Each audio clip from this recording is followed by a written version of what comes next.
The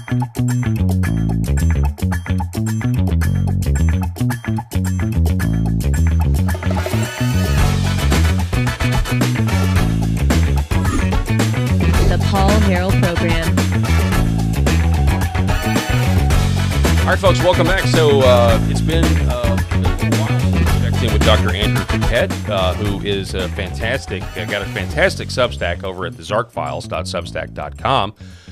For those of you who don't know, Dr. Paquette has uncovered election fraud, machine voting fraud.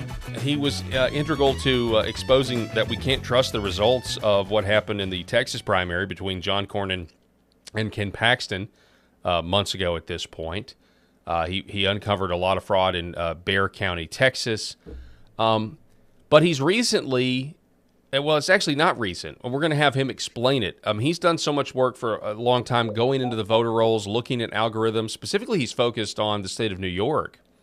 Wouldn't you believe it? Wouldn't you know it? That it looks like New York has a lot of election issues, voter registration issues, particularly with signatures. And how you have these clones that all have signatures that are exactly the same. Now, some of this information has been recently posted to X, but I know he's reported it in the past. And first of all, I just want to welcome Dr. Andrew Paquette is back with us. Dr. Paquette, thank you so much for coming on. Hey, it's a pleasure. Always nice to talk to you, Paul. Yes, sir. So this was one of the tweets. I saw it this morning. I texted you and I said, you got to come on the show today to talk about this. And I'd love we're going to need all the context that you can give us here. But you have this post, and you've got these images of signatures. And it's the same T break, the same T bump, same G break, statistically impossible for real signatures, even from the same person signing twice. What am I seeing right here on the screen? Okay, so first off, you're looking at a heavily redacted real signature. Okay, so in fact, you know what? Let me back up. I want to explain where this came from. Do you mind? Thank you. Okay, so go for it. So what it is that in New York, I actually didn't anticipate that I would find any fraud in New York, believe it or not. I mean, we're famous as the home of the mob, or one of two homes of the mob, the other being Chicago. And yet I thought I wouldn't find anything. But the reason was because New York is famous for being a blue state.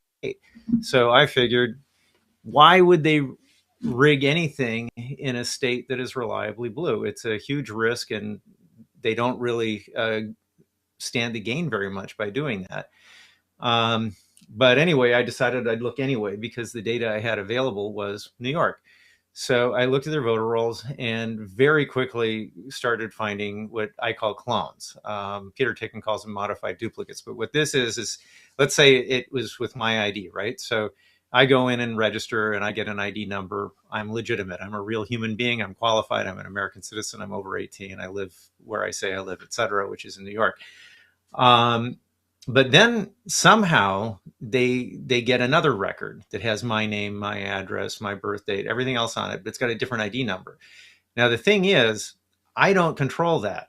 Okay, somebody else can actually monkey around with that account, and they can use it to generate a genuine ballot, not a fake ballot. It's a fake registration, but it's a real ballot. So now we've got Andrew Paquette number 1 and Andrew Paquette number 2. Now there's a bunch of different ways this can work downstream. I'm not going to get into that right now. The main issue is, it turns out there were about 1.5 million records like this that existed independent of an original ID. Now, in most cases, it's only one extra, so it's me plus one. But in the more egregious cases, they go up to 1 plus 25. Okay, so that's all the way at the high end. And I was thinking, there's a law in New York that states in order to get registered to vote in New York, you have to sign a form. And the form is an affidavit. It actually has the legal weight of an affidavit. That's why you have to sign it by hand, right? And what it does is it attests to your qualifications as a voter, that you are a U.S. citizen, that you are over 18 years of age, that you do live at a specific address, this is your correct name, etc. So I was thinking, how on earth does anyone get a document like this with a wet signature on it for an ID that doesn't exist? Okay, so Andrew Paquette number 2, where is the form with another signature on it? And does it look like my handwriting or not? That's what I was thinking, right? And then when it came to people who had 10, 11, 12, 15, 25 registrations, and in some of those, we had those canvassed, and we know they don't even exist at all. So how do you get a signature for one of those? Did anyone sign a form, or did they just inject these records straight into the database without going to the trouble, right? So, and I'm having these thoughts while I'm in the shower. This is where I have all my best ideas. Shower thoughts. I get it. We all have them. Yeah. Yeah, I should take a shower again to solve another algorithm. You just put one. Let's put one on your desk. We just need waterproof computer chips. Yeah, that would really wreak havoc with my interviews. Anyway, so my viewer count would probably go up. In any event, or down, I suppose. It would go up with all the wrong people, Andrew. All the wrong people. Yeah, exactly. So getting back to the subject at hand, right? So I was wondering, how do they actually explain these registrations? Because if they don't have a signature on a form, they violate a law. And if they do have a signature on the form, it has to be fake, which violates the law. There's no way around it. The funny thing about this, I get this actually fairly often. People say, well, what does it matter? It's an extra registration. It's a database artifact. It's, they come up with all these like silly excuses that really don't match the data.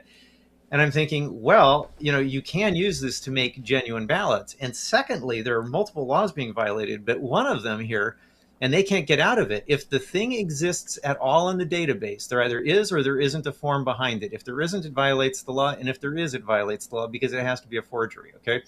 So I wanted to obtain copies of these signature forms, right? So I asked a lady who specialized in doing what in New York is called a FOIL request, Freedom of Information Law, which is the same thing as Freedom of Information Act.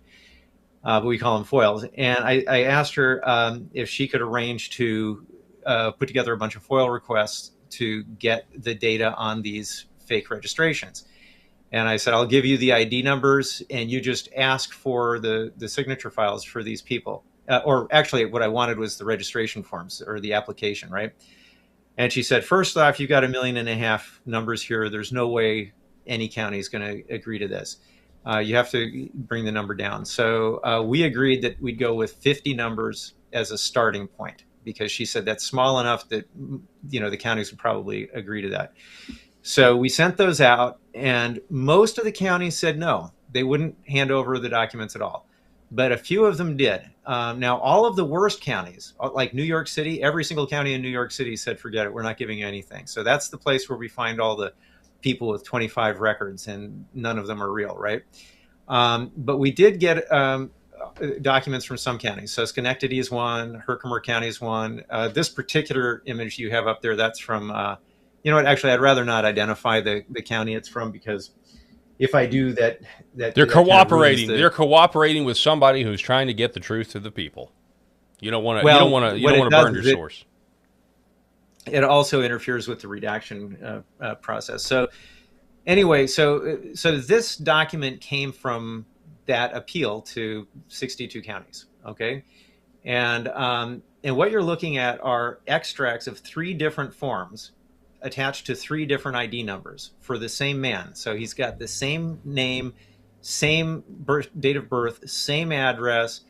This particular one, I don't remember if they're all registered on the same day, but I think they were. The thing is that one of the conditions I made just to cull the number of records I was asking for is I went for registrations that were all within the same 10-day period. So these 3, they're either on the same day or within 10 days of each other. Okay, so what you've got is you've got 3 distinct accounts in the voter roll registration database.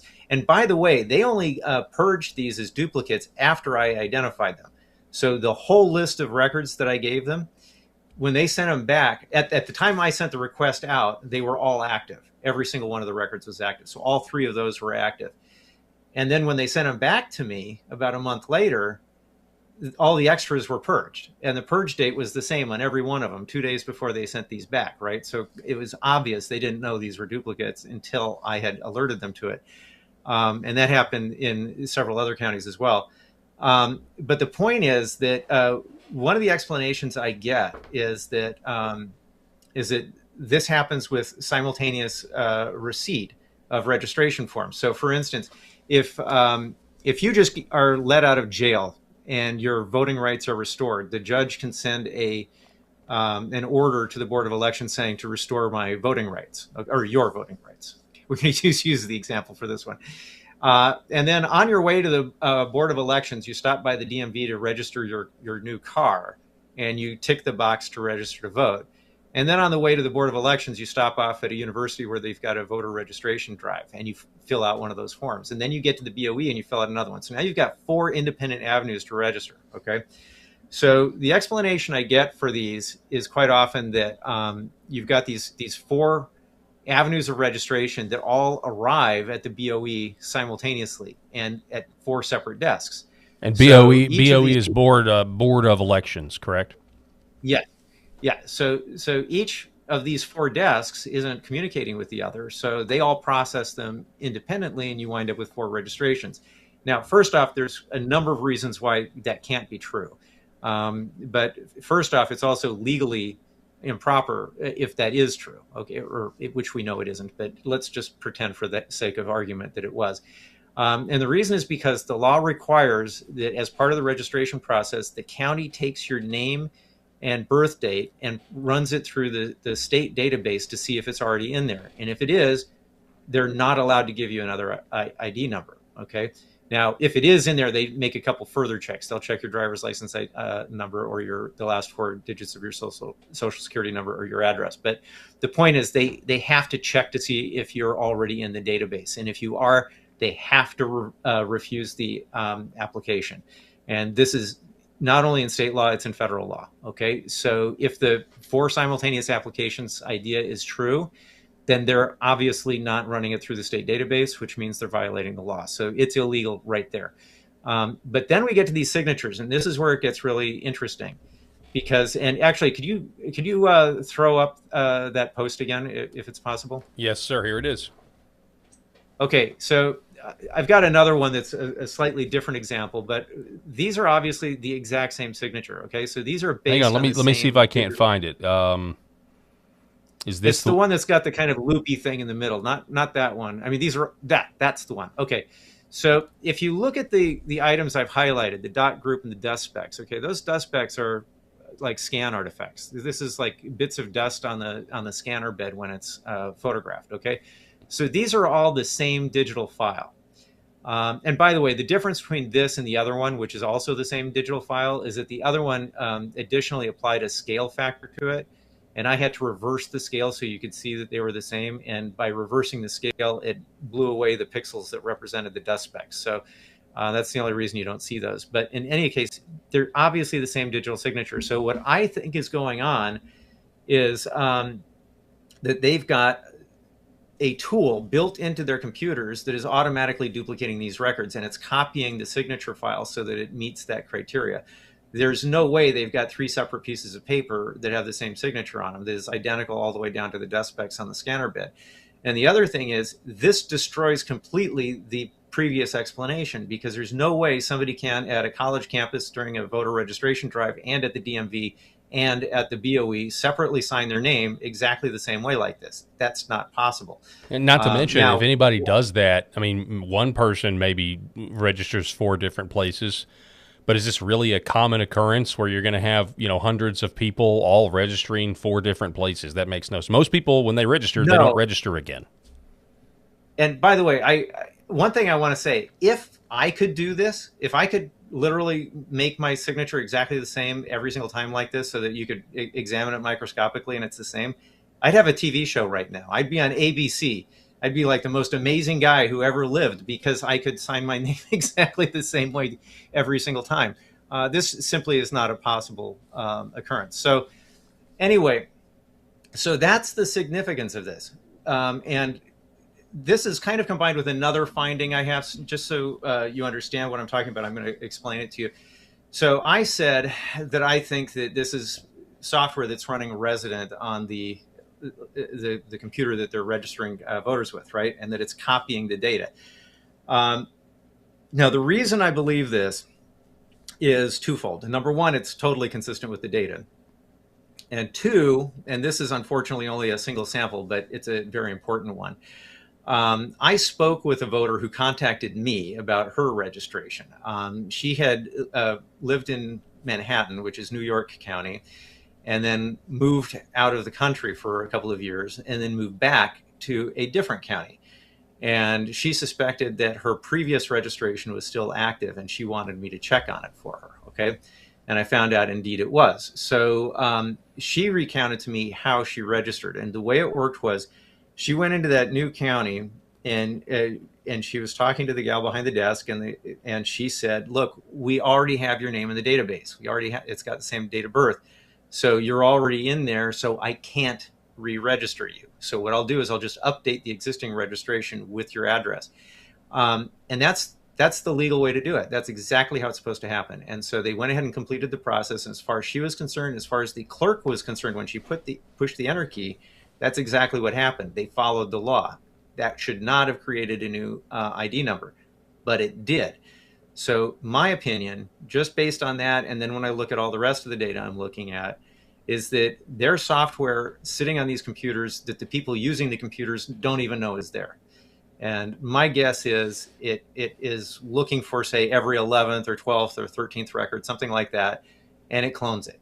And I don't mean every record created. I mean, like, for instance, in that case, she was making a change to an existing record. And I see that a lot of these are associated with such changes. So I think they've got something in there that is copying records that have popped up in the context of a change request. And it's selecting some of them and just duplicating them and copying the signatures over and then giving them new ID numbers. And that's what's resulting in all of these excess registrations, 1.5 million in number in New York. However, one thing about that number that's important to understand is that that's only what was in there at the time I was looking at them.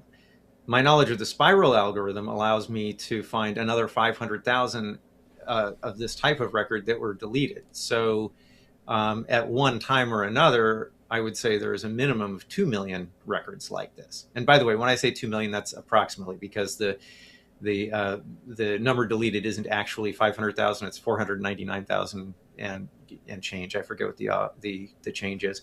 And the same thing goes for the 1.5 million number. That one is also 1,499,000 and change. But it's not much different. I mean, just like everything that you report on, Dr. Paquette, it's incredibly complicated.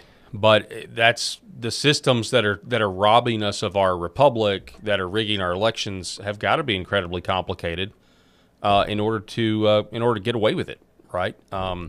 It's all buried, it's all secretive. Your latest post over on your Substack, Zark Files, Z-A-R-K, truth bombs dropping on X. You write, as some of you have noticed, I've been posting some high quality content on X lately. My X account is Zark Files.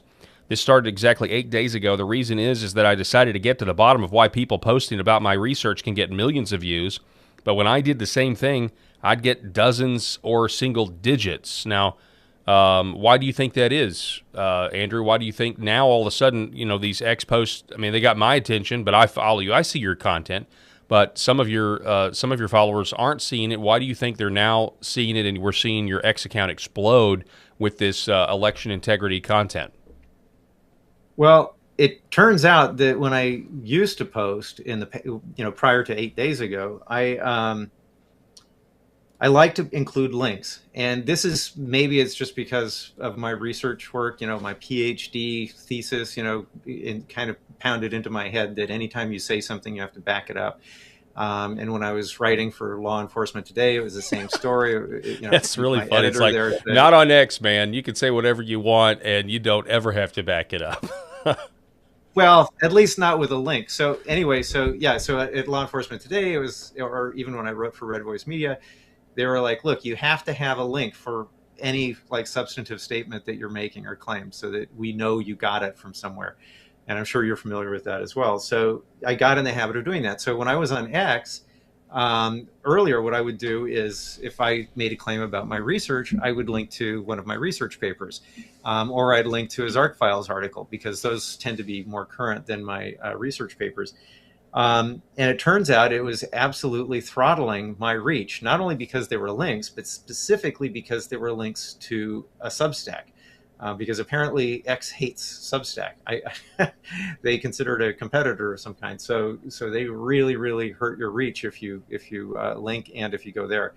So about 8 days ago, I decided, okay, fine, I'm not going to use links anymore. And would you believe it? The view counts are just absolutely exploding. Yesterday, I wrote accidentally.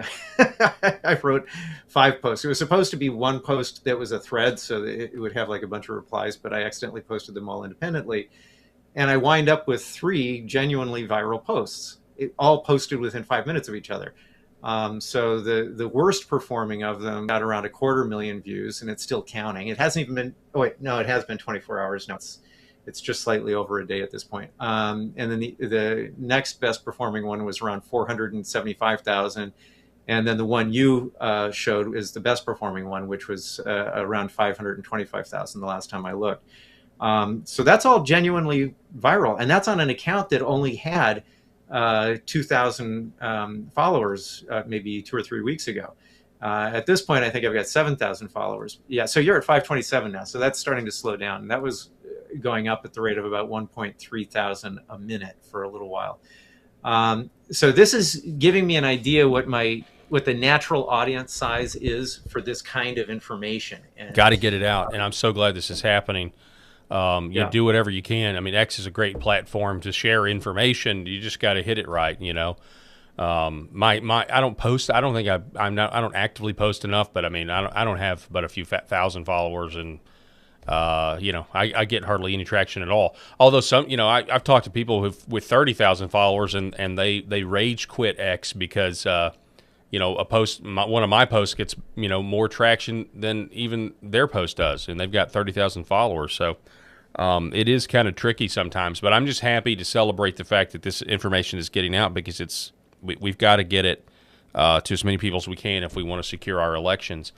I got your card game. I should have brought it from the house. You've got a new card game out. I want to make sure we plug that, because this is another effort to teach what's going on. Let's actually listen to this video. Hello, I am Dr. Zark. Elections consist of the following 3 elements: voters, candidates, and ballots. Voters are too numerous to govern effectively. This is why they need dedicated representatives. Candidates are nominated to give voters a choice of who will represent their interests. Secret ballots allow voters to express their choices without fear of retribution. Now, after years of scientific study, Dr. Zark has discovered that it is possible to conduct elections without voters or candidates. That's right, ballots only. Dr. Zark's selection game shows how this can work. Instead of voting for candidates, you play to destroy your opponent's votes while multiplying your own. It's almost like real life. Give it a try and learn. Dr. Zark's selection game, the way it might already be. So I obviously I love the marketing. I know you were doing a kind of was it a GoFundMe effort or a Kickstarter? Kickstarter. Where are we at on this game? Well, it's funded, but I'm not at break even yet. Let me go check it right now. So I'm at 33.32 with 47 backers. 33.87. It just went up. I don't know how many packs of cards each one is getting, but I know one person reported to me she's getting 14. So they're getting multiples. The thing about this is at 2,500 it pays for that order of cards, but it doesn't pay for the prototypes I've made, one of which you have. So to cover both costs, I need to get up to about 5,000. So I'm still short of being fully, hitting break even, I guess is a better way to say it. And then it's profitable after that. I mean, the main reason I made this is because I do want to teach people about election fraud. And I wanted to do it in a fun way that you could share with your family, regardless of your party. So it's completely nonpartisan. There are no references to specific parties at all. The whole idea is that the last 10% of the votes are really what sways the election one way or the other. And those votes, interestingly enough, are the ones that are heavily contested in elections. So what happens is it's less about what the voters want or what the candidates can get out of their voters. It's more about the lawyers who are able to block the counting of certain ballots, or people who actually inject fake ones or fraudulently obtained ballots into the system. So when you're playing the game, you're basically dealing with a combination of fraudulent and real ballots. And you're going to find yourself thinking, okay, to win this game, I have to destroy my opponent's legitimate votes. And meanwhile, I have to multiply my votes, even if it means committing fraud to do it. So I want people to get a feeling of that mindset, which is what that game is all about. And really what I'm hoping is this does basically the same thing my X account is doing, because the higher the number of decks I order, the less they cost per deck. And I can really scale it up so that this gets to a lot of people. And you know this because you already did your game. So for me right now, I'm only looking at, I think this is around 100 odd decks I'm making. But to me, for this to really do its job, it has to go way above that. And just like the Expos are doing, because I think this concept needs to spread around. But, you know, there are all these different environments within which we have opportunities to talk about these things, right? And one of the hardest things to accomplish is to discuss election fraud with people who are predisposed to think that it doesn't happen, primarily because they believe the media push talking points that election fraud is rare, and when it happens, it's minor and it doesn't really affect anything. So I think that the way I've designed the game, it's something that can be appealing to those people. So you can actually play it with someone in your family who disagrees with you on these things, and they can still enjoy the game, and they're going to feel in their mind what it's like to cheat. And it's going to, therefore, it's going to, how shall I say this? It's going to build in a recognition factor for when they see other stories related to these kinds of things. And of course, every single thing in the game is based on something real that I've seen in my research. Now, some of them are a little harder to figure out than others, but it's all based on reality. And what that means is that recognition factor will actually click in. If someone's played this and they've made any effort to like do well, they're going to be thinking exactly the same way the fraudsters are. So when they run across stories that touch on those issues, they're going to recognize them, and they're going to be, I think, a little bit less likely to dismiss them. Does that make sense to you? Yes, sir. It absolutely does. It makes sense, and I totally support your work, and I'm so glad. I hope people get the card game when it's available. We'll have you back on when it's available for people to get. And I just want to thank you for. It's available now. Oh, it's available now. All right. Well, where do we you can go on Kickstarter right now. Well, okay. When you say available to get, what I mean is you can go on Kickstarter, because if you wait until the Kickstarter thing's over, it's not available then. You see what I'm saying? I got you. Yeah, that makes sense. And I'm sorry to have interrupted you. I really feel bad. No, it's fine right here. So, yeah, we'll throw this up on the screen for everybody to see. We'll go full screen so they get the whole picture. So, yeah, you go to Kickstarter right now. Just, Google Zark, Dr. Zark, election game, Kickstarter, and there you have. You can go right now, and so people can, if they contribute to this, then they're going to get a game. Yeah, it'll look like this. This is the deck of cards. It's got instructions in it. Hey, show it again. We just missed it. Go ahead. Show us the deck again. Oh, yeah. Okay, yeah. So just the deck of cards. Yeah, but hang on. Can we... Boy, that's all blurry, so you can't see it. And then it's got 72 cards. By the way, we hit the first goal. It was going to be 60 cards, but I made another 12 because we funded. But this is the deck. Comes in a pack, and it's got all of its instructions. The cards themselves are pretty funny, in my opinion. Now, one thing I did is it's a mixture of AI art, my art, and my data charts. So the extra cards I made for the game are all research cards. So they use some of the infographics that I make for my peer-reviewed journal articles and so on. So although players have this kind of funny way of how shall I say this? Learning how to appreciate what election fraud looks like. I also have real data in there as well. So, and those things I list what they are and what they're for. So they get talking points built into it as well. Perfect. Well, I appreciate it. Dr. Andrew Paquette, Zark Files, look it up. Thank you for your work, sir, and can't wait to talk again soon. Okay, no problem. All right, yes, sir. Talk Folks, to you later. We're going to take a break back here in just a moment.